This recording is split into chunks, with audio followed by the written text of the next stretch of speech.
जी election manage करना आता है, हिंदू मुस्लिम फसाद कराना आता है, नफरत फैलाना आता है और पैसा फेंकना आता है, डराना आता है, जेल दिखानी आती है, ईडी भगाना आता है, सीबीआई यूज करना आता है, सब कुछ आता है। सीधे सीधे प्रधानमंत्री के ऊपर इल्जाम लगाती हूँ। वो पूरे देश को मूर्ख समझते हैं, देश मूर्ख नहीं है। मुझे अपने आवाम के ऊपर खड़े होके कहें मैं महिला का सम्मान करता हूँ। वो महिला का सम्मान करते हैं। उनकी माताश्री की डेथ हुई, उनकी पत्नी वहाँ आना चाहते थे, उनके घर की घेराबंदी की। आपने तो नहीं कहा ना कि आपने डाइवोर्स लिया है, आपने नहीं कहा आप त्याग चुके हैं। आपने एफिडेविट दिया इलेक्शन के टाइम पे कि वो मेरी पत्नी है और वो जिंदा है, और आप उसको इतना भी अधिकार नहीं देते कि उनकी सासू माँ चली गई और वो वहाँ पर आ सके। ये महिला का सम्मान है। माँ को भी कभी नहीं पूछा। प्रधानमंत्री बनने के बाद फोटोबाजी करने के लिए, नाटक करने के लिए उनके पास बार बार जाते रहे। जब फोटो नरेंद्र मोदी एज व्यक्ति के मैं खिलाफ नहीं हूँ। नरेंद्र मोदी एक विचार, एक सोच, एक समझ में उसके खिलाफ हूँ। और नरेंद्र मोदी की जो शैली है झूठ बोलने की, भाई मैं ये दाद तो दूंगी, आप कहेंगे मैं हर बात का विरोध कर रही हूँ, ये मैं दाद दूंगी कि मिस्टर नरेंद्र मोदी बहुत साफ गोई से झूठ बोलते हैं। उनको जरा भी शक शुबा नहीं होता कि भी मेरा झूठ तो अभी 10 मिनट बाद नन्हे पढ़ने वाले बच्चे जो गूगल से निकाल के मेरा झूठ, सफाई कर्मचारी के पैर तब धोते हैं जब चुनाव पास में आता है, क्योंकि उनको वोटें चाहिए। वोट के लिए तो मिस्टर नरेंद्र मोदी से आप कुछ भी नाटक करा लीजिए, वो व्यक्ति कुछ ले आएगा, देश का नाम ऊंचा करेगा, उसका क्रेडिट मोदी लेंगे। अगर उनमें से किसी बच्चे ने कुछ बात बोल दी कि भाईचारा रहना चाहिए, नफरत नहीं होनी चाहिए, वो टॉप प्लेयर जिसकी तारीफ कर चुके होते हैं, जिसको मेडल दे चुके होते हैं, जिसको विभूषण कर देते हैं, उसके खिलाफ अपने ट्रोलर्स चला देते हैं। सबका साथ, सबका विकास, सबका प्रयास किसके लिए? अडानी ज़ेड अंबानी। उनका सबका कौन है? उनका सबका जनता नहीं है। अडानी, अंबानी और उनके और जो यार मित्र हैं, अरबोपति खरबोपति, उनका साथ, उनका विकास, उनके साथ प्रयास।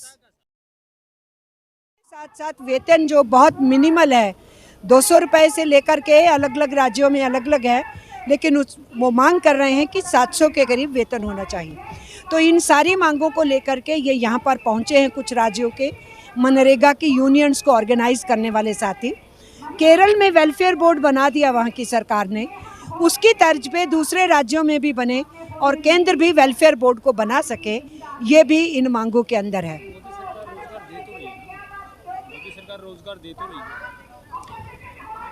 रोजगार सरकार ने जिले कम कर दिए। मनरेगा में नरेंद्र मोदी की सरकार ने जिले रिड्यूस कर दिए। नंबर 1, ये डिमांड बेस्ड स्कीम है, उसको चेंज किया जा रहा है। तो जब डिमांड है तो आप जिले कैसे रिस्ट्रिक्ट कर सकते हैं? जहाँ पर काम की ज़रूरत है लोग मांगेंगे, आपको जॉब कार्ड देना है, उनको जॉब देना है, तो ये उसको रिस्ट्रिक्ट कर रही है। और तीसरा है मिस्टर मोदी की सरकार का लगातार एक के बाद एक जो बजट है, वो मनरेगा का बजट रिड्यूस किया गया है। अगर इन्फ्लेशन बढ़ जाए तो आप 100 रुपये की बजाय 105 रुपये कर दें, इन्फ्लेशन के हिसाब से वो 120 होना चाहिए था, तो असल में तो 15 रुपये का बजट रिड्यूस हुआ ना। तो ये सरकार बजट रिड्यूस कर रही है। दावे ठोकने से क्या होता है? नरेंद्र मोदी ने तो दावा ठोक दिया था कि 15 लाख रुपए हर एक के घर में आए, वो आए तो नहीं ना। हमें साने क्लियर भी कर दिया था। और उन्होंने, वो कहते हैं कि हमने तो सबको दे दिया। 2 करोड़ हर साल रोजगार पैदा करेंगे, तो मिले तो है नहीं, है हाँ, जुमला है। तो फिर अब आप कैसे मान रहे हैं कि जो वो कह रहे हैं कि हम तो सबको रोजगार दे रहे हैं, बजट बढ़ा रहे हैं, वो जुमला नहीं है? तो ये जुमलों की सरकार है, इनकी बातों पे हमें विश्वास नहीं। अभी ऑक्सफैम रिपोर्ट ने एक्सपोज किया, इनके राज में 100 बिलियनर से बढ़ के अब 166 बिलियनर हो गए। और इनके राज में जीएसटी का कलेक्शन जो है 65% जीएसटी का कलेक्शन, नीचे का जो 50% जनता है ना, गरीब जनता जो फूड और नॉन फूड आइटम खरीदती है, वो जीएसटी पे कर रही है। ये ऑक्सफैम का रिपोर्ट है। और जो अमीर है उन्होंने 3-4% दिया है। अब वो कहेंगे ऑक्सफैम वाले क्यों ऐसा बोल रहे हैं, वो तो हिंदुस्तान के दुश्मन हैं। तो जो इनके खिलाफ बोलेगा देश के अंदर, वो देशद्रोही है। देश के बाहर कोई बोलेगा तो वो हिंदुस्तान का दुश्मन है। तो ये रटी रटाई बातें हैं। झूठे आरोप लगा रहे हैं, मोदी सरकार सबका साथ सबका विकास सबका प्रयास कर रही है। हाँ, सबका साथ सबका विकास सबका प्रयास किसके लिए? अडानी ज़ेड अंबानी, उनका सबका कौन है? उनका सबका जनता नहीं है। अडानी अंबानी और उनके और जो यार मित्र हैं अरबोपति खरबोपति, उनका साथ उनका विकास उनके साथ प्रयास। जनता का साथ नहीं, वो शब्द है उनकी। जनता की परिभाषा में ये लोग जो यहाँ प्रोटेस्ट कर रहे हैं वो नहीं है। ये हमारे जो इधर बच्चे बच्चियाँ बैठे हैं रेसलर्स, ये अपनी मेहनत से बनते हैं। इनको गवर्नमेंट्स की तरफ से जो फैसिलिटीज़ होनी चाहिए नहीं होती। तो जब वो ये जीतते हैं तो नरेंद्र मोदी कहते हैं मैंने मेडल जीत लिया। तो आप नरेंद्र मोदी की क्या बात करेंगे? ये तो वो बोलेंगे ही।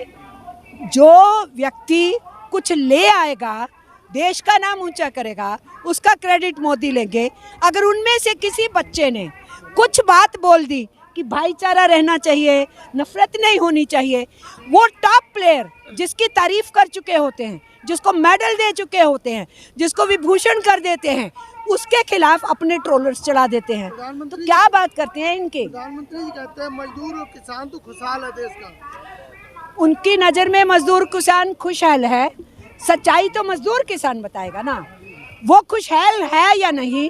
जिसको खुशहाल कहा जाए उससे पूछा जाना चाहिए। तो किसान इतने खुशहाल थे तो 13 महीने क्यों तड़पते रहे बॉर्डर के ऊपर? 700 किसान शहीद क्यों हो गए? और जितना इन्होंने 3 कानून वापस लेते वक्त प्रॉमिसेस किए थे, वो सातों के सातों डिमांड यत खड़ी हुई है, कुछ भी पूरा नहीं हुआ। ऐसे पहले प्रधानमंत्री तो सफाई कर्मचारियों के पैर धोते हैं। वो सफाई कर्मचारी के पैर तब धोते हैं जब चुनाव पास में आता है, क्योंकि उनको वोटें चाहिए। वोट के लिए तो मिस्टर नरेंद्र मोदी से आप कुछ भी नाटक करा लीजिए, वो कर देंगे। वैसे मैडम अभी आपने स्टेज पे कहा था कि आप नरेंद्र मोदी को बिल्कुल पसंद नहीं करती, वजह क्या? देखो, नरेंद्र मोदी एज व्यक्ति के मैं खिलाफ नहीं हूँ। नरेंद्र मोदी एक विचार, एक सोच, एक समझ में उसके खिलाफ हूँ। और नरेंद्र मोदी की जो शैली है झूठ बोलने की, भाई मैं ये दाद तो दूंगी। आप कहेंगे मैं हर बात का विरोध कर रही हूँ, ये मैं दाद दूंगी कि मिस्टर नरेंद्र मोदी बहुत साफ गोई से झूठ बोलते हैं। उनको जरा भी शक शुबा नहीं होता कि भी मेरा झूठ तो अभी 10 मिनट बाद नन्हे नन्हे पढ़ने वाले बच्चे जो है गूगल से निकाल के मेरा झूठ बता देंगे। लेकिन वो बड़ी बेबाकी से झूठ बोलते हैं। तो इसमें तो मैं दाद दे रही हूँ ना मिस्टर नरेंद्र मोदी। हैं? नहीं, जो वो बोलते हैं उससे उल्ट करके दिखाते हैं, और जब बोलते नहीं है वो कर चुके होते हैं। आप एक महिला है और मोदी जी तो महिला का सम्मान करते हैं, आप फिर भी इतना विरोध कर रहे हैं उनका। नरेंद्र मोदी और महिला का सम्मान भूल जाइए। नरेंद्र मोदी और महिला का सम्मान भूल जाइए। जिस वक्त लाल किले पे वो भाषण दे रहे थे 15 अगस्त को, उसी टाइम पे बिल्किस बानो के अपराधियों को छोड़ा जा रहा था। गुजरात के अंदर रेमिशन दिया जा रहा था, और उस कमेटी के अंदर जिन्होंने फैसला लिया बहुमत बीजेपी के लोग थे। और अब तो साफ हो गया, सीबीआई ने विरोध किया था, होम मिनिस्ट्री ने क्लियर किया। होम मिनिस्ट्री क्लियर करे और प्रधानमंत्री को मालूम ना हो कि बिल्किस बानो के अपराधियों को छोड़ा जा रहा है, और वो लाल किला के ऊपर खड़े होकर कहें मैं महिला का सम्मान करता हूँ। वो महिला का सम्मान करते हैं। उनकी माताश्री की डेथ हुई, उनकी पत्नी वहाँ आना चाहते थे, उनके घर की घेराबंदी की। आपने तो नहीं कहा ना कि आपने डाइवोर्स लिया है, आपने नहीं कहा आप त्याग चुके हैं। आपने एफिडेविट दिया इलेक्शन के टाइम पे कि वो मेरी पत्नी है और वो जिंदा है, और आप उसको इतना भी अधिकार नहीं देते कि उनकी सासू माँ चली गई और वो वहाँ पर आ सके। ये महिला का सम्मान है। माँ को भी कभी नहीं पूछा। प्रधानमंत्री बनने के बाद फोटोबाजी करने के लिए, नाटक करने के लिए उनके पास बार बार जाते रहे जब जब फोटोशूट की जरूरत थी। मैं सीधे सीधे प्रधानमंत्री के ऊपर इल्ज़ाम लगाती हूँ, वो पूरे देश को मूर्ख समझते हैं। देश मूर्ख नहीं है। मुझे अपने आवाम पे गर्व है, जो आज भी समझ रहा है कि जो वो बोलते हैं वो झूठ बोलते हैं। जानती है हमारी आवाम। अगर 37% वोट पे आप पार्लियामेंट में बहुमत एमपीस ले लिए, सरकार बना लिए, 63% वोटर तो नरेंद्र मोदी के पास नहीं खड़ा था ना, अपोजिशन डिवाइडेड थी। इसलिए बहुमत जनता इनके चेहरे को, चरित्र को पहचानती है। नरेंद्र मोदी जी से नहीं, आपको दिक्कत ये है कि एक चाय बेचने वाला प्रधानमंत्री बन गया। हाँ जी, एक चाय बेचने वाला प्रधानमंत्री बन गया। नहीं, हमें कोई तकलीफ नहीं है। उनको कुंठा है, कम्प्लेक्स है।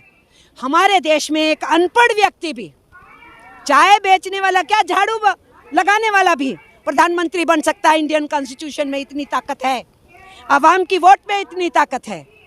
ये चाय बेचता था, ये कह के हमदर्दी लेके वोट लेना एक अलग बात होती है। और एक ने आरटीआई लगाई, आरटीआई लगा के पूछा कि वो वडनगर का जो रेलवे स्टेशन है, प्लेटफॉर्म है, वो कब बना, जिसके बारे में प्रधानमंत्री दावा ठोकते हैं कि मैं चाय बेचता था 7-8 साल का जब था।